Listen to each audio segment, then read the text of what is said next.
same day, which was God equals Mother Nature. I reposted that again today, actually, but earlier in the week, it was something more or less to the same messaging. God equals Mother Nature, and Satan equals AI. Tongue in cheek in a way, but in a way it is not, because the example of AI right now, it's the epitome of the consumerism, the epitome of man going against nature, uh, making everything artificial, uh, making everything so efficient that we can produce more and more. And you look to the indigenous peoples of the world, and I think they have existed for uh, millennia, working in harmony with nature. All right. What's up, folks? It's Trevor FM. I'm back again with another episode of Spread Love FM. Here with you on Saturday, June 2nd. And this is a continuation of last week's experiment that I think went really well, where I am following a recap of the podcast, of the Instagram post of the past week. So we're going to do that again. I've had another week of multiple posts, and I'm really kind of figuring out the feeling that that this is all crystallized, and that it is coming to a place where it's now time to become evangelist for this platform.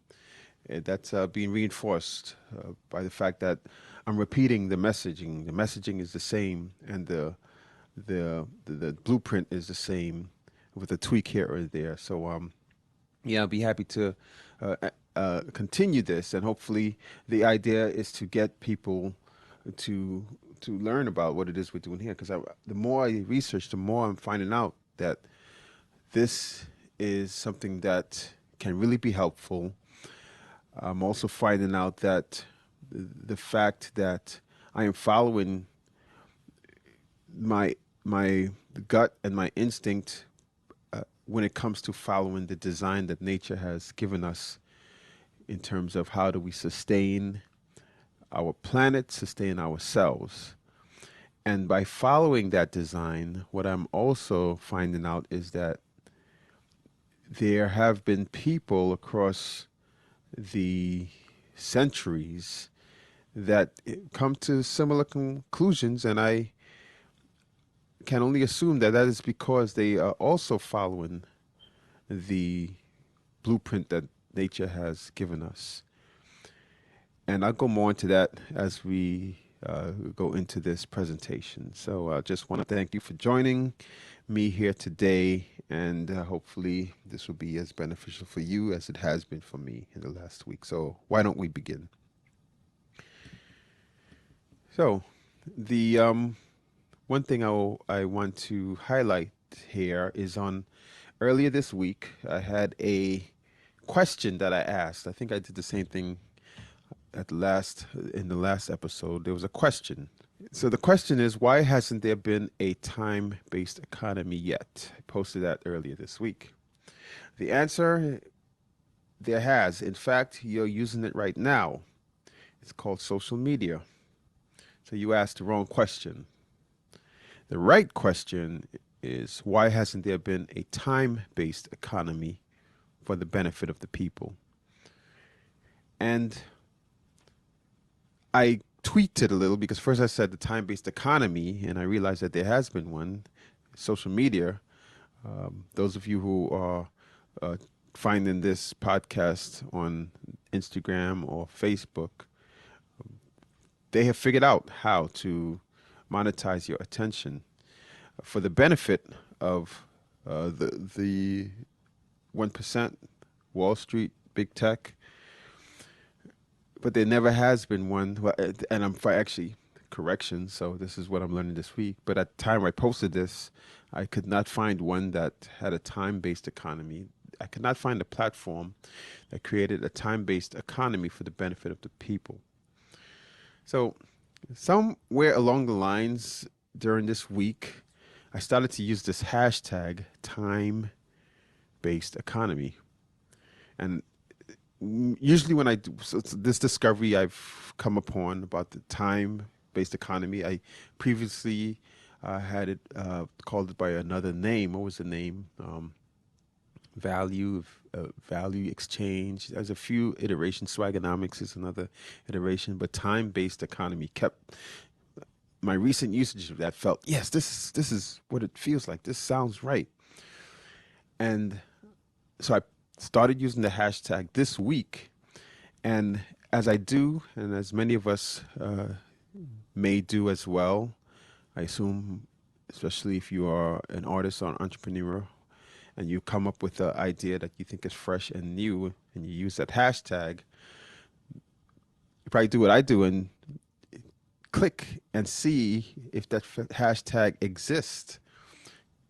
Are you the first? And we probably learned over our experience, especially if you are a veteran in the arts and entrepreneurial endeavors, as I am, you know that there are really no new ideas. There's remixes of ideas. And if you ever get a chance, check out this this video.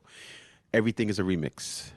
I found this video many years ago, probably over a decade ago, and it really crystallizes and explains this idea that nobody has an original idea.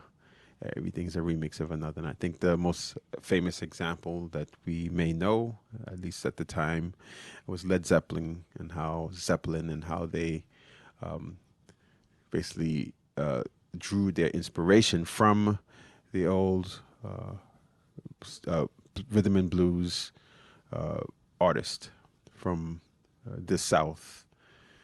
So, but there were many, many, many examples. I think they used Pulp Fiction from another Asian, Japanese, or Chinese movie. There was a bunch of them. I actually haven't seen the video in over 10 years, but it was one that resonated with me to this day. But yes, so anyway, back to the point. I looked at the hashtag. Let me just check and see time-based economy.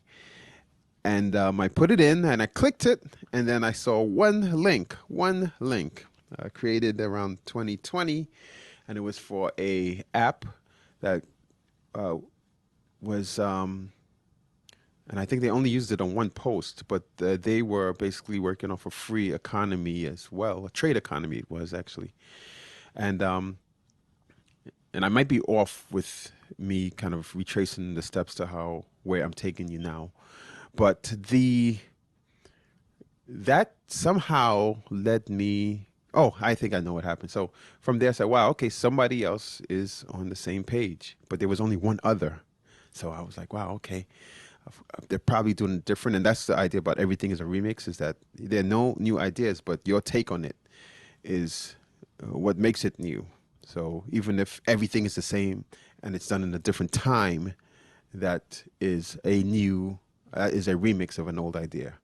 So when I saw it, I said, okay, what are they doing different? Could be the location, could be as simple as that. I can make it, give it something original where one may scale and one may not, where one may endure and one may not. It may be one simple ingredient. So I put it in the show notes about which app that was. So anyway, the next step I did was, I never checked on the internet to see if this exists, time-based economy. And as you know from last week, I was diving deep into Marxism, and then I continued this week into Adam Smith, The Wealth of Nations, and the book he did before that. And I'll go more into that later. But anyway, let me go back to a post that I had this week, and I asked the question, what does a time-based economy look like? And I gave an example of what it would look like with Amazon. And I posted that the free shopping model can be implemented on Amazon with a click. That would mean taking ad dollars shareholder compensation, et cetera, away from Wall Street and investing it in free shopping for Main Street. Free meeting most of our shopping needs, or at least those goods that fall under the consumer acquisition cost, saving the consumer billions and resulting in the greatest shift of wealth or surplus that we have ever seen. And that's where the ideas of the past 3 years have been landing in the last recent weeks and months. And now it's easier to apply this across uh, examples that we can relate to uh, today. And Amazon, I asked myself the question, what would it look like here and this and that and that? And does it work? Is it consistent? And I'm finding the consistency. So basically, Amazon would take the advertising dollars that they use or the shareholder compensation and buy free products for everybody under a certain cost. So you have a customer acquisition cost, which is usually the advertising revenue. Let's say it's $20 per customer. You can, instead of uh, investing that back in Instagram or Facebook feeds, which is there to capture your attention and then selling you an ad, they can just invest it in products, milk, cheese, essentials, discretionary products, and have you, by free shopping now, will save that percentage, or whatever percentage of your budget goes towards purchasing goods and products, can now be saved to empower you to use it elsewhere, freeing up cash for the consumer. And that was one way I applied it based on what I've been seeing with this model that we have been doing. So, moving on, I also gave an example that said if time is constant, then a time based economy will also be constant. So, the post, if time is constant, then a time based economy will also be constant. And that was a consistency that I found in my Marx binge of the last week or so, where he spoke about an unstable economy and the way he described it. And if any of my Marxist friends, and again, I want to make it clear on our end, we are no ist or isms. We avoid those terms because it pigeonholes you, and it also act as blinders and kind of, I feel that it sends you in ways uh, that you may not have otherwise gone. So I like the freedom of not being constrained by previous terminologies. It's kind of how I got. It's not kind of. It's exactly how I discovered these the patterns and these alignments with nature. Anyway, I'm going off on a tangent again, but let's go back to if time is constant, then a time-based economy will also be constant. And my week-long binge of Karl Marx, he made the argument that because the employer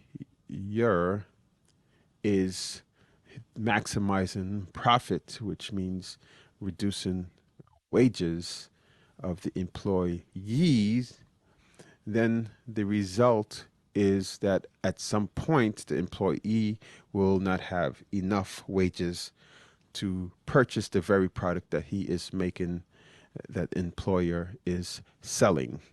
All right, another post. Mother Earth has cancer. It's unmitigated economic growth. Another post I had earlier this week. And in a nutshell, this is referring to consumerism. Consumerism, where we now have created a market of things that we don't really need and things that we waste, goods that we don't need, goods that we waste, and now it feeds on itself. So we justify the other things that we need based on these other goods. To say, for example, we were fine before the iPhone was invented. We got along just all right. We were fine before the telephone was invented. We all found a way to communicate. But because we created the cities, we moved from the villages, from a feudal system to an industrial system where we had cities and we were over consuming. Now we have to find more efficient ways to connect over a wider geographical area. And the example is that's what would lead to the phone. But why did we ever move out of those cities? Because of privatization of land, right? The lords have their land, push the people who are not maximizing the productivity of that land out eventually to where they need to become an employee to sustain themselves. The wages are diminished over time because of the surplus is not given back. This causes instability.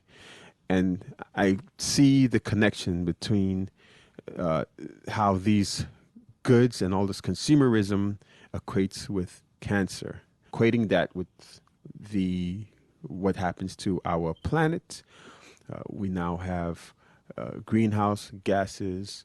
We have polluted oceans, plastic in the oceans. And the observation I made is that modernism is a fool's gold. And the things that we have around us, how many of these things are actually necessary for human nature, humankind to survive? When you think about the laws of nature, which I believe that if you just look to the laws of nature, you will see the blueprint of what it is that we need to survive. And if we work with and in harmony with nature, then we are working in a sustainable way.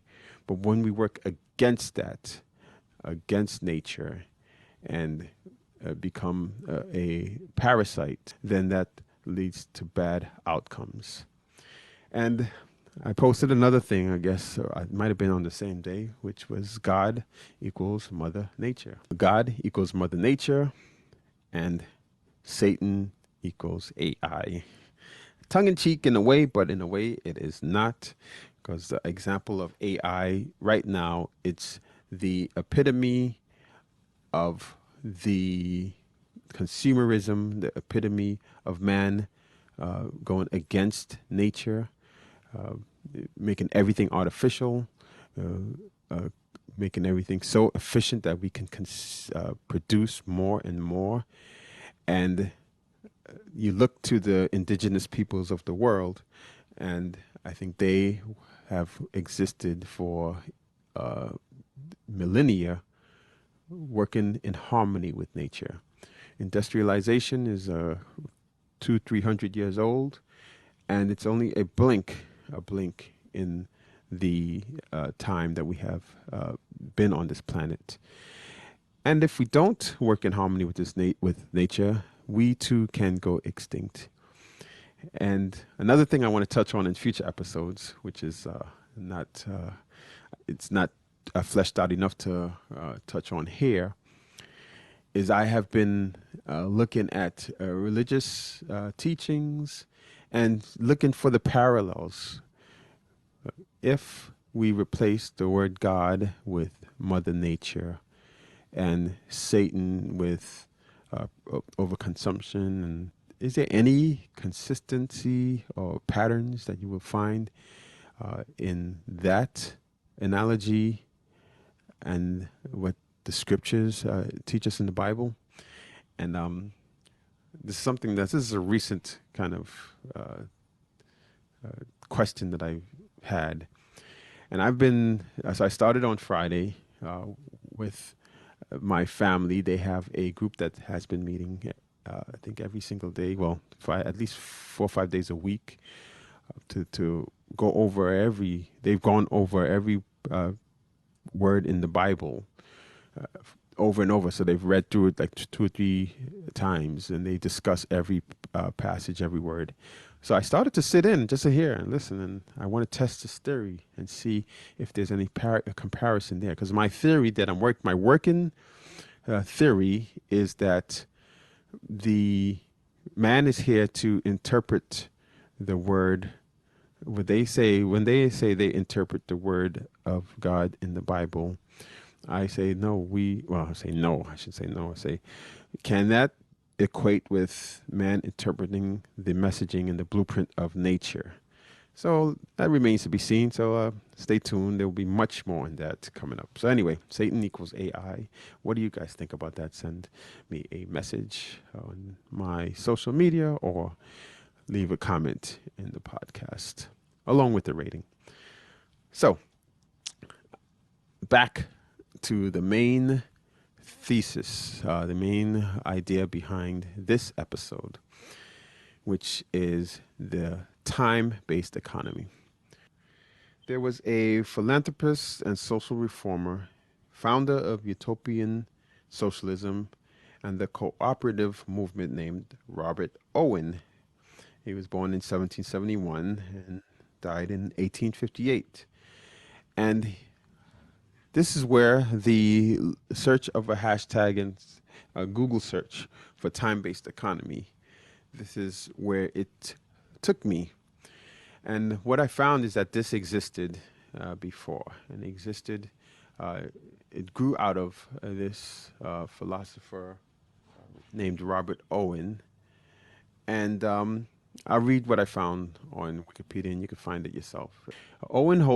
Robert Owen hoped for a better and more harmonious environment that promoted mutual respect, love, and moral values.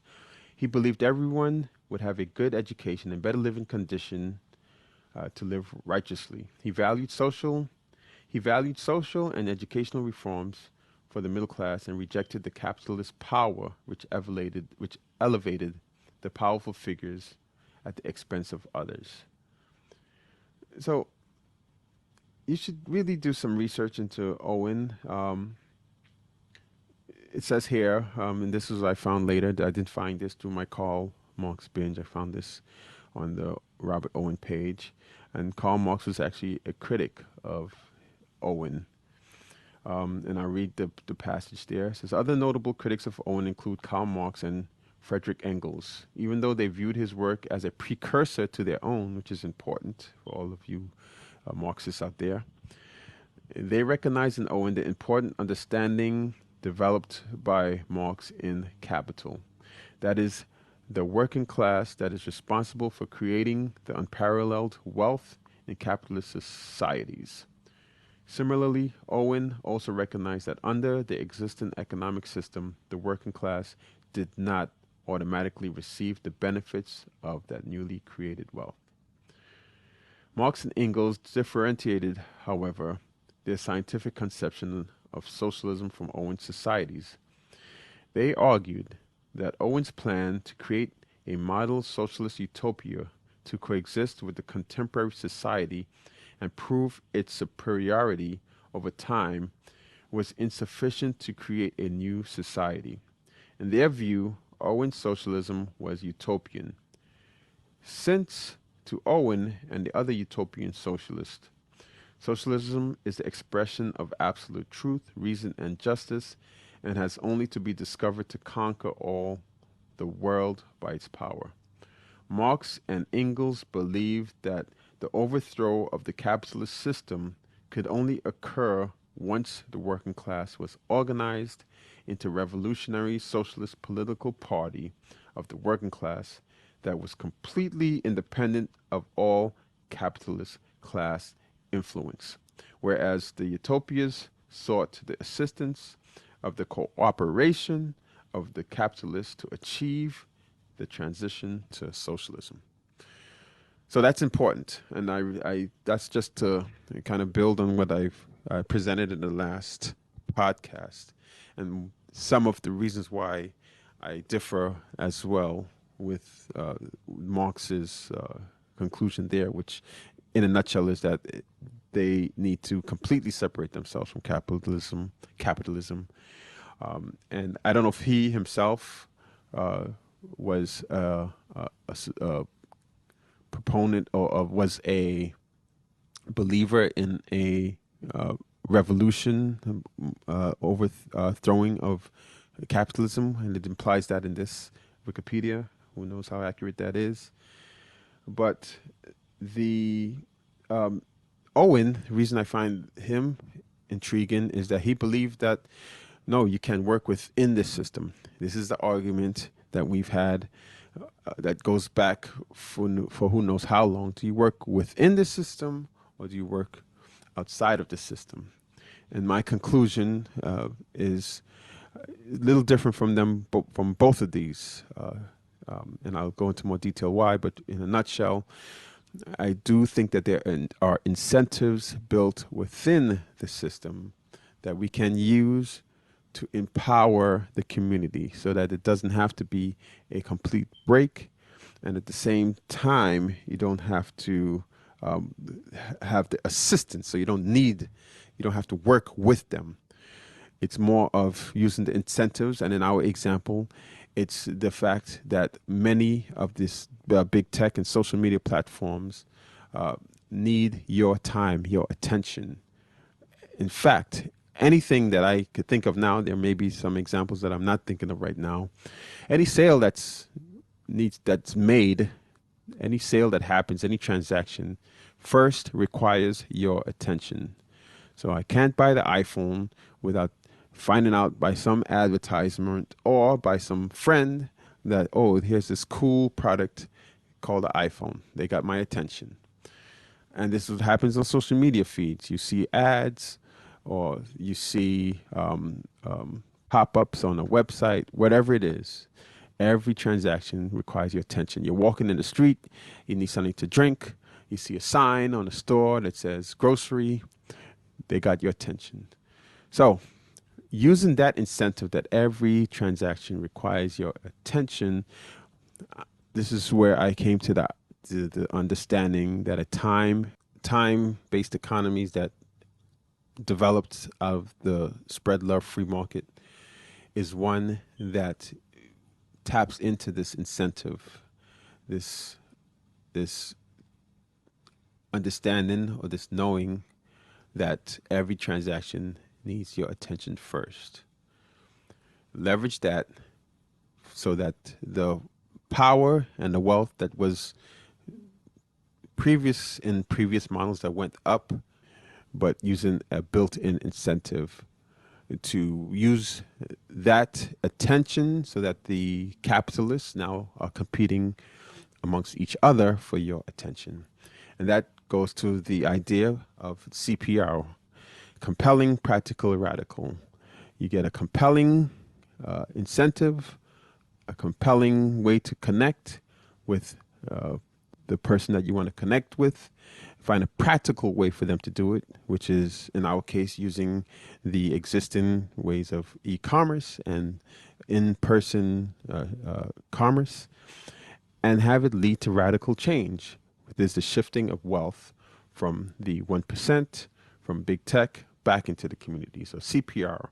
And that aligns with what I found in these teachings. So anyway, moving on. Owen raised demand for an 8-hour day in 1810. He had formulated the goal of an 8-hour day, working with the slogan, 8 hours labor, 8 hours recreation, and 8 hours rest. That was very interesting. So now we move on to Josiah Warren, who I actually found first before I found Robert Owen. But in finding, this is when I put the search for a time-based economy, this is what came up on Wikipedia for me, the Cincinnati Time Store. It's founded in 1827, and it ceased to exist in 1830. And I read what I found here. The Cincinnati Time Store was the first in a series of retail stores created by American individualist anarchist Josiah Warren to test his economic labor theory of value. The experimental store opened from May 1827 until May 1830. He sold things at cost plus a small markup for his time. It is usually considered to be the first time alternative currency labor notes that were used, and as such, the first experiment in what would later be called mutualism. He also founded stores in New Harmony, Indiana, and at Modern Times, Long Island. The store in Cincinnati closed in 1830 with Warren being satisfied he demonstrated running and managing a business without the erection of any power over the individual. His theory, replacing money with time, was turned into an actual practical demonstration. In this store, customers could purchase goods with labor notes, which represented an agreement to perform labor. The items in the store were initially marked up 7% to account for the labor required to bring them to the market, with the price increasing the longer the time that a customer spent with the shopkeeper. And it was measured by a timer dial. Later, this markup was reduced to 4%.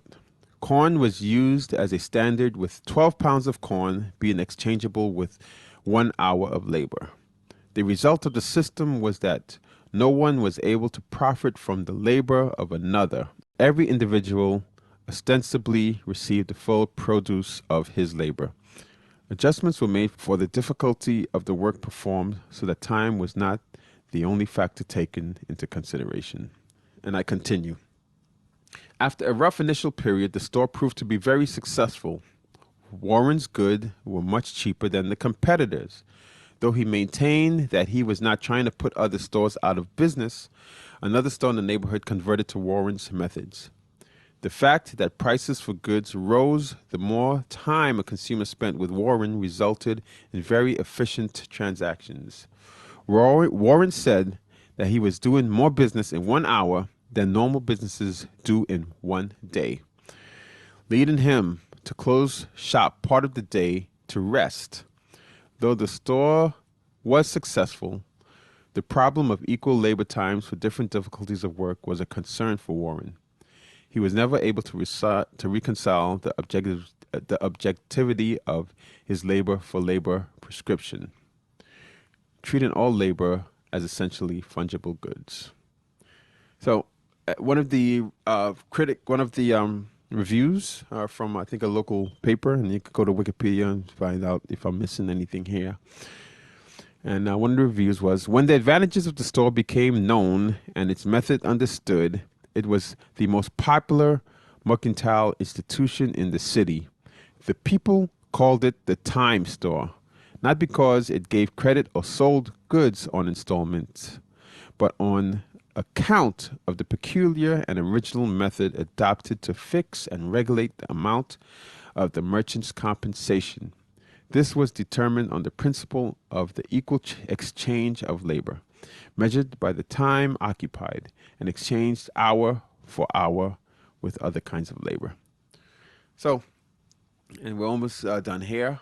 So, in a nutshell, what was really remarkable about this was that here it was. I've been thinking about time as a stable way to account for labor, where the employer cannot exploit the work of one to benefit the lazy benefactors, as I like to call them.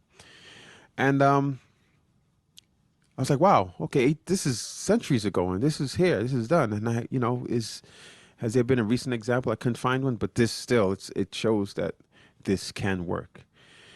So it's good when you look back at history and you think something is completely new. And yes, it's exciting figuring out something, finding something new and discovering something new. But it's also exciting to find out that, yes, the thing that you have been working on for the past 3 years and coming to a realization of what you think will work has worked in the past. Now, the main difference that I would like to point out is this platform.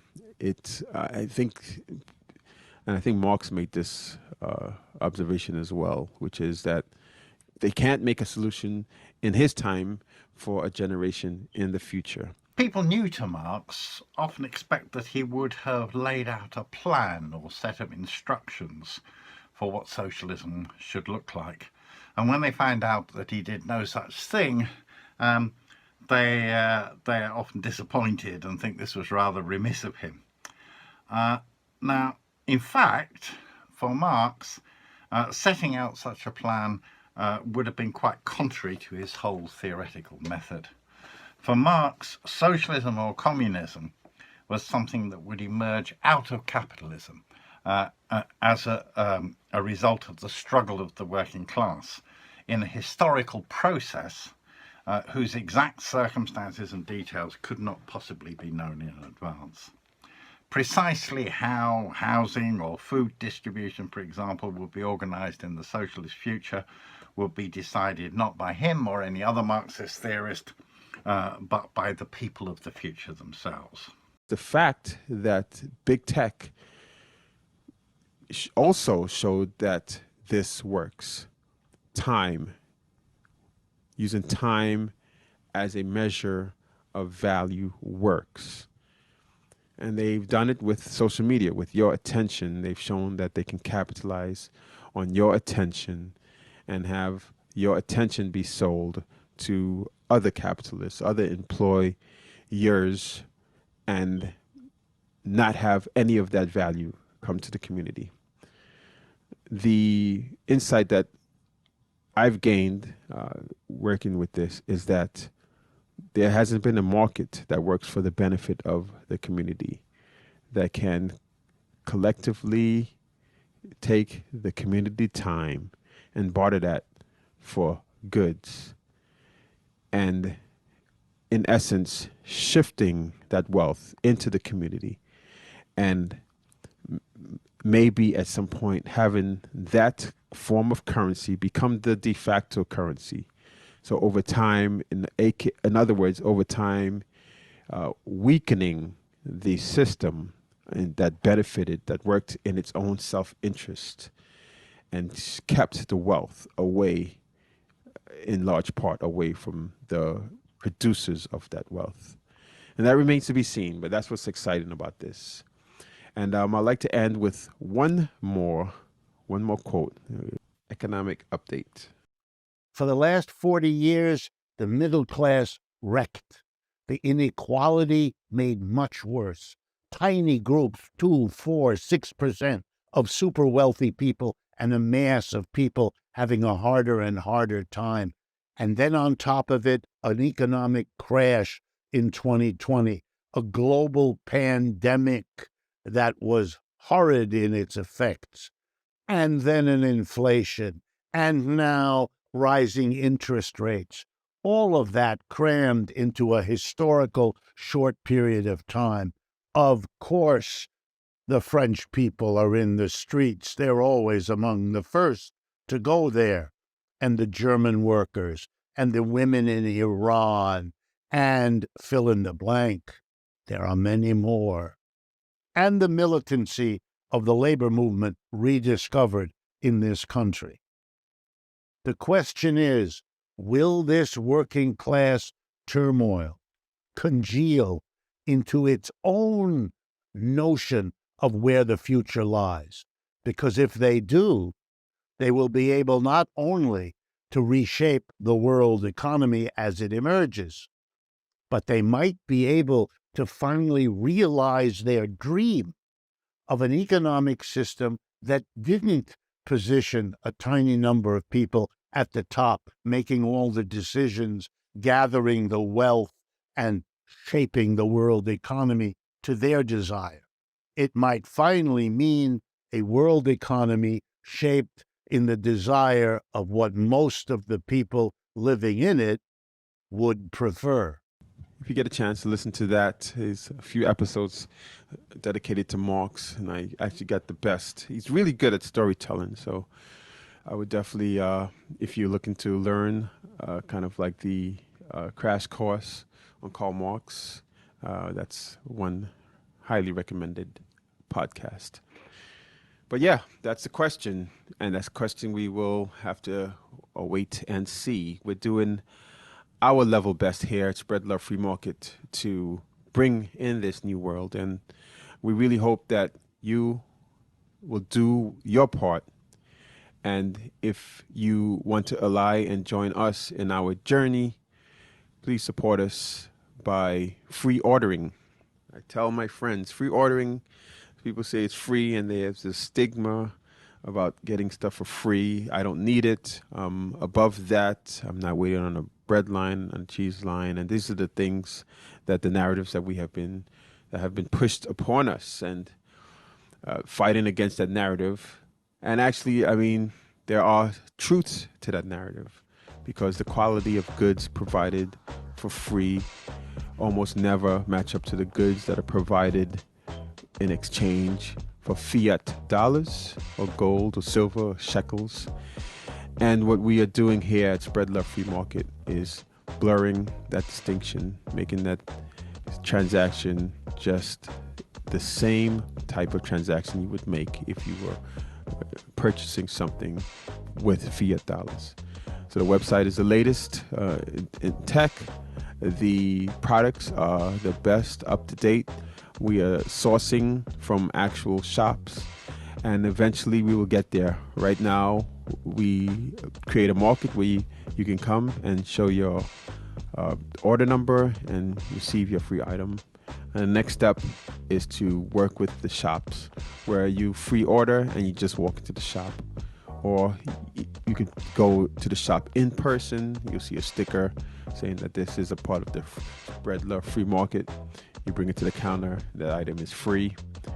And all we ask in exchange is your time in the form of an email. So support us if you are in Florida, near Spring Hill, in Brooksville. This is where we are currently set up. We are aiming to get to the Tampa, St. Pete area soon. But in the meantime, follow us, spread the word, let people know we are here. We need to make this happen. I can't make this happen. So hopefully we will all make this happen together. Well, that's it for this week.